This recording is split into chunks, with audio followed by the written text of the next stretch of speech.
I've been stuck on this balcony for 2-ish years now, trying to figure out how on God's green earth am I going to use this Kamado to get offset style barbecue. I've got an actual stack of wood here on my porch that I am using rather than charcoal, and I've been trying to figure out how do I get this to work at 250 as opposed to with what you get like 700 degrees if you're cooking direct inside of a Kamado. So I've been doing things like using the double indirect method to get low and slow barbecue, and I haven't been able to crack it until recently. I've been watching other YouTubers for a long time trying to figure out the best way to smoke on a Kamado, and one of the things that came up was the kick ash can. So I've gotten a grill basket, I got the kick ash can, and I did everything that I could to get those things to work for me. And it wasn't until recently my friend, also named Patrick, just got a 350-gallon smoker for his backyard, and I helped him pick it out. Not only that, but he and I actually got to co-design the heat exchange between the firebox and the cooking chamber. And then I realized there is something about our heat exchange that we designed that is similar to the kick ash can if you flip it upside down. So I tried, and this actually works. I flipped the kick ash can upside down, and it created a firebox in the bottom of my Kamado Joe. If you use 2 sets of ceramics, you can build and run a fire from the bottom of your Kamado through the ash port. When building this, I want to make sure that the base of my fire has a place for air to come in. So I'm going to line these first 2 splits up with where the air intake is.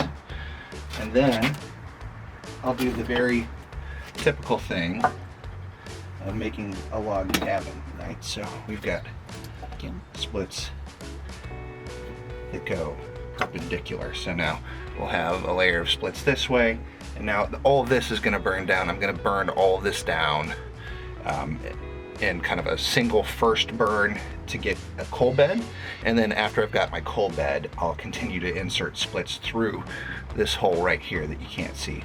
All right, there we've got a pretty decent log cabin. It looks a little bit ridiculous in a Kamado, but here in just a few minutes this will turn into quite the fire. Burn down mostly the coals. I'll break this up a little bit.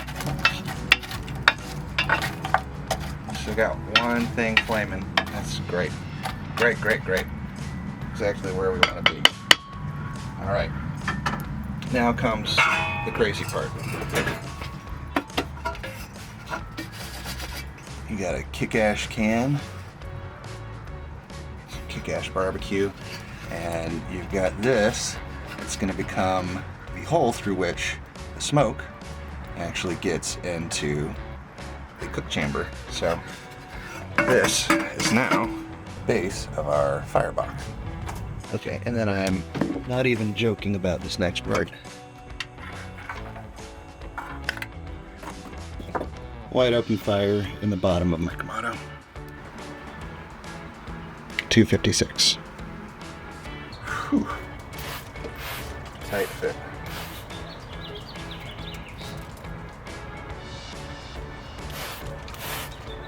Apple cider vent helps the smoke adhere. Close this sucker here in a second.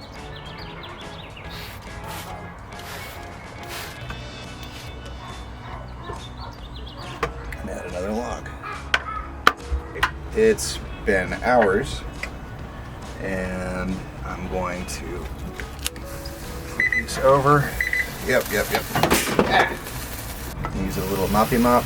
Ooh. It's a very simple moppy mop. This is just maple syrup, Worcestershire, and apple cider vinegar.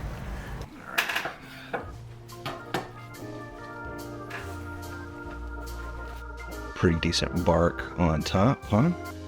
Well, let's take a bite. Let's see what we got. Oh. Okay.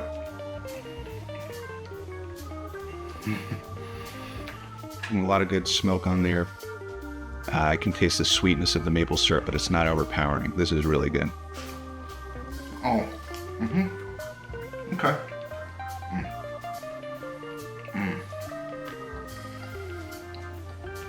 A little toasty on the rib tip. Probably should have just done one set of ribs, but this will do.